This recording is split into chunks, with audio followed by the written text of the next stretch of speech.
just to let you know that I probably won't be posting on this channel for a few weeks, maybe a few months, I'm not sure. But I decided that something needed to change. I just didn't like the results that I've been getting on this channel. I didn't really like the direction that I was even taking the channel.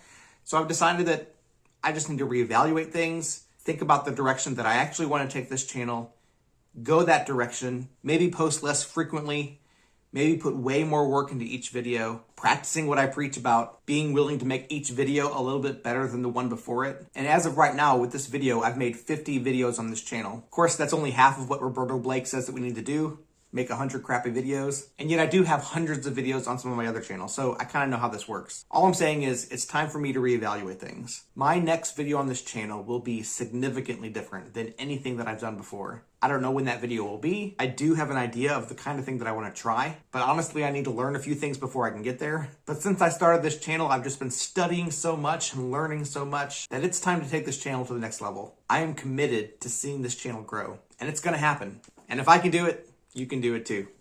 I'm just an average guy.